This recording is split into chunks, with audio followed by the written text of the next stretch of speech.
Chapter 4 The Powers of the Stone.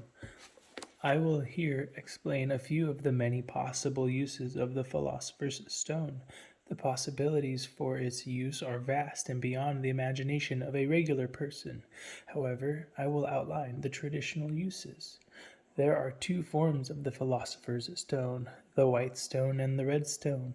The white stone transmutes any metal into silver. The red stone is the more powerful and more well known and transmutes any metal into gold. Furthermore, know that the making of gold and silver were considered the least desirable effects of the stone. The effects the effects on body and mind have always considered to be worth so much more than the money. It is because the stone makes gold and silver that these were used as currency throughout history. Not that the stone makes gold and silver because they have value. Let not him who desires this knowledge for the purpose of procuring wealth and pleasure think that he will ever attain to it. Those, therefore, that desire this art as a means of procuring temporal honor, pleasure, and wealth are the most foolish of men, and they can never obtain that which they seek at so great an expense of money, time, and trouble, and which fills their hearts, their minds, and their thoughts. For this reason, the sages have expressed a profound contempt for worldly wealth, not as though it were in itself a bad thing, seeing that it is highly commended in Holy Scripture as an excellent gift of God, but because of its vile abuse. They despised it because it seemed to hinder men from following the good and the true, and to introduce a mischievous confusion into their conceptions of right and wrong. The Sophic Hydrolith, or Waterstone of the Wise, by an anonymous 17th century. But now concerning, and chiefly in this our age, the ungodly and accursed gold-making, which hath gotten so much the upper hand, whereby under colour of it many runagates and roguish people do use great villainies, and cozen and abuse the credit which is given them. Yea, nowadays men of discretion do hold the transmutation of metals to be the highest point and fastigium in philosophy. This is all their intent and desire, and that God would be most esteemed by them, and honored, which could make great store of gold and in abundance, the which with unpremeditated prayers they hope to attain of the all-knowing God, and searcher of all hearts. We, therefore, do by these presents publicly testify that the true philosophers are far of another mind, esteeming little the making of gold, which is but a paragon, for besides that they have 1,000 better things. Fama Fraternatis by the Rosicrucians, 1614 A.D. If you do not yet understand how and why this stone works, what the active principle is, then this will all sound unbelievable. But once you understand that the stone is simply a concentrated and highly developed form of energy, which is the true nourishment of all things that grow, animals, plants, minerals, etc., then you will not only understand how the stone can perform such a wide range of miracles, but also be able to think up further uses. I will begin with a long quote which sums up the traditional uses quite well. Then I will continue with a detailed list of uses frequently mentioned in the alchemical literature. I will end with another quote revealing wider and less mentioned uses. In its first state, it appears as an impure earthly body full of imperfections. It then has an earthly nature, healing all sickness and wounds in the bowels of man, producing good and consuming proud flesh, expelling all stench, and healing generally, inwardly and outwardly. In its second nature, it appears as a watery body, somewhat more beautiful than before, because although still having its corruptions, its virtue is greater. It is much nearer the truth and more effective in works. In this form it cures cold and hot fevers, and is as specific against poisons, which it derives from heart and lungs, healing the same when injured or wounded, purifying the blood, and taken the same when injured. No, taken 3 times a day is of great comfort in all diseases, but in its third nature it appears as an aerial body, of an oily nature, almost freed from all imperfections, in which form it does many wondrous works, producing beauty and strength of body, and a small quantity being taken in the food, preventing melancholy and heating of the gall, increasing the quantity of the blood and seed, so that frequent bleeding becomes necessary. It expands the blood vessels, cures withered limbs, restores strength to the sight. In growing persons, removes what is superfluous and makes good defects in the limbs. In its fourth nature, it appears in a fiery form, not quite freed from all imperfections, still somewhat watery and not dried enough, wherein it has many virtues, making the old young and reviving those at the point of death. For if to such an one there be given in wine a barleycorn's weight of this fire, so that it reach the stomach, it goes to his heart, renewing him at once, driving all previous moisture and poison, and restoring the natural heat of the liver. Given in small doses to old people, it removes the diseases of age, giving the old young hearts and bodies. Hence it is called the elixir of life.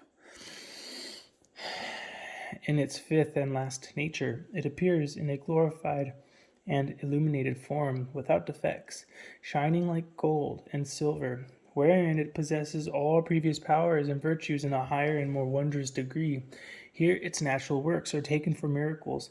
When applied to the roots of dead trees, they revive, bringing forth leaves and fruit. A lamp, the oil of which is mingled with the spirit, continues to burn forever without diminution. It converts crystals into the most precious stones of all colors, equal to those from the mines, and does many other incredible wonders which may not be revealed to the unworthy, for it heals all dead and living bodies without other medicine.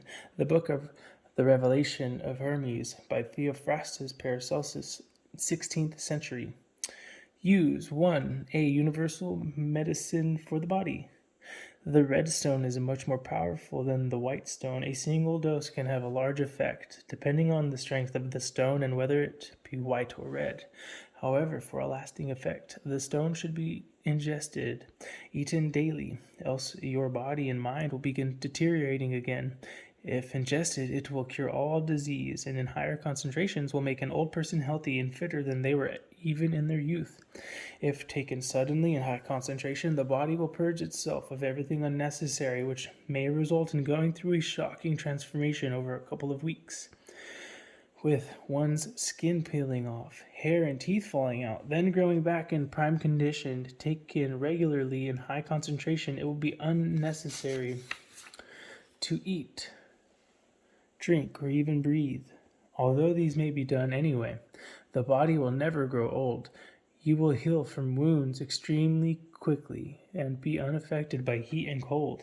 Prepared as medicine and sweet food, when taken into the mouth, it may immediately penetrate the human frame, greatly holding to itself every fleshly thing, increasing, restoring, and nourishing the incorrupt virtue and spirit of life, digesting the crude and undigested, removing the superfluous, making natural water abound, and augmenting, comforting, and inflaming natural heat or fire. The above will be the duty of the true physician and sane philosopher, for thus will he be able to preserve a body from corruption, to retard old age, retain florid youth in full vigor, and if possible to perpetuate it, at least to preserve it from death and destruction. Man, the best and most perfect of God's creatures, by Benedictus Figulus, 1607 AD. For a month every day let there be taken of this blessed powder the quantity of a grain of mustard seed in white wine or in any other liquor. Early in the morning it is sudorific, or causing sweat, if anything be to be sent forth by the pores. It is laxative, if anything be to be exacuated by stool. It is diuretic, if anything be to be driven forth by the passage of urine. But it is never vomitive, as that is altogether contrary to nature. It not only rectifieth man's body, but also reneweth the whole man by the use thereof continued for a few weeks. The Crowning of Nature by Anonymous 16th to 17th Century ? Our stone is the golden tree, of whose fruit whosoever eats shall not hunger again. An excellent introduction to the art of alchemy by Peter Bonus ? 14th century ? Universal medicine for the mind. The stone will bring one to their very best and sharpest state of mind. You will be able to learn even faster than as a child, and very easily pick up new languages and learn skills naturally without making much effort. Arguably, the best quality of all is that the stone will release one from sadness, depression, and suffering, therefore also making one kind and caring towards others. Our art frees not only the body, but also the soul from the snares of servitude and bondage. It ennobles the rich, and comforts and relieves the poor. Indeed, it may be said to supply every human want, and to provide a remedy for every form of suffering. The New Pearl of Great Price by Peter Bonus, 1338 A.D. He that has once found this art can have nothing else in all the world to wish for than that he may be allowed to serve his God in peace and safety. He will not care for pomp or dazzling outward show, but if he lived 1,000 years and daily entertained 1,000,000 people, he could never come to want. An open entrance to the closed palace of the king by an anonymous sage and lover of truth, 1645 A.D. A universal medicine for the spirit. The stone is a fast track to spiritual enlightenment, and considered by the ancient Indians, Tibetans, and Chinese to be the only method to achieve enlightenment without meditation. It is considered by the ancient Chinese Taoists to be the preferred method. With accelerated spiritual growth and unlimited life energy and chi, the possibilities eventually become limitless, and one will be capable of anything. Tan is the supremely priceless, valuable medicine of the material body. Successful compounding leads to endless changes. It makes it possible for one to ascend to meet the Chen Sung true men, and further to solve the problem of the Wu Xing non-living by its skillful use. Even if you are able to apprehend the true nature of Buddhism to become a Buddha, you will not be able to avoid giving up your body here and acquiring another body there. What can be better than compounding the great Tan medicine at the same time? Then you can overcome Wu to no leak, to become a Shenzhen true man, Xian. The doors of Hu Xuan and Pin are seldom known by the people. They are really not the nose and the mouth, as some persons think. Even if you practice breathing for years, how can you make the golden Wu crow? Capture the two rabbit. Wu Chenpian, Essay of the Understanding of Truth by Chang Patuan, 1078 AD Chinese. Whoever eats any of the medicines may rise on high or stay in this world according to his desire, on the gold medicine and on the yellow and the white by Ko Hung, 4th century Chinese. A universal medicine for plants. The stone will cause plants to grow extremely quickly and healthily and in any condition. A universal medicine for metals. The stone allows any metal to be transmuted into silver with the white stone, or gold with the red stone. It is also possible to transmute gold back into the lesser metals. This matter, after having received perfect whiteness, perfect redness, and fixation, tinges on tinges all imperfect metals into the best silver and gold. The Chemist's Key by Henry Nollius, 1617 A.D.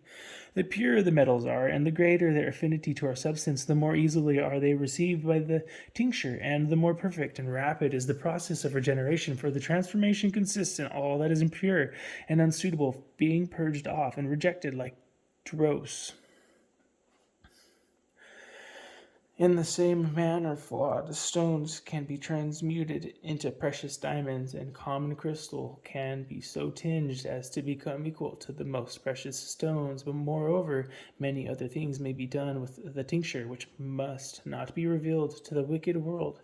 These virtues of the stone and others of a like kind are looked upon as the least important by the sages, and by all Christians on whom God has bestowed this most precious gift. Such men think them vile indeed when compared with the knowledge of God and of his works, which is afforded by the stone. The Sophic Hydrolith, or Waterstone of the Wise, by Anonymous, 17th century. He, Raymond, was also the first to discover the method of evolving precious stones out of the metallic principles. Nay, he was able not only to change lead into gold, but he transmuted gold into lead and thus turned back the course of nature. The New Pearl of Great Price, by Peter Bonus, 1338 A.D.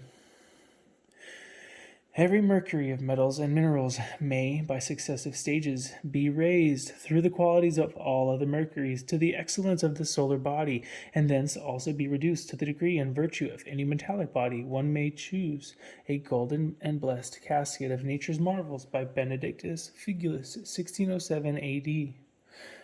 A universal medicine for minerals. The stone can be used to grow and develop precious stones and diamonds. Our stone matures all immature precious stones and brings them to their highest perfection. An explanation of the natural philosopher's tincture of Paracelsus by Alexander von Suchen, 16th century. Malleable glass. The stone can be used to make glass malleable, that is, so you can beat it into shape without it shattering. Our substance is a body containing spirit, which makes glass malleable and turns crystals into carbuncles. A very brief tract concerning the philosophical stone by an unknown German sage, 15th to 17th century, ? Unlimited energy. Traditionally, lamps can be made with the stone, which burn forever, or at least for thousands of years. Therefore, it can also be used to generate an almost unlimited amount of electricity and be used as a power source. I will cover ever-burning lamps in more detail in a later chapter. The stone certainly has some interesting properties which could make sci-fi technologies possible. Everlasting fire, of which many alchemists boast, the fire used aforetime by the Jews for their burnt offerings, which burnt continually without becoming extinguished, which also was hidden by the prophet Jeremiah before the first destruction of Jerusalem, and afterwards was discovered by Ezra. An explanation of the natural philosopher's tincture of Paracelsus by Alexander von Suchen, 16th century. Creation of life. The stone can be used to grow humans and animals outside of the womb, or create clones. It is possible to make them giants or dwarf them. It is also possible to create hybrids or new species out of different animals, or even animals and humans. This will be covered in more detail in a later chapter, wherein we find many strange effects as continuing life in them, though divers parts which you account vital be perished and taken forth, resuscitating of some that seem dead in appearance, and the like. We try also all poisons and other medicines upon them, as well of chirurgery as physic.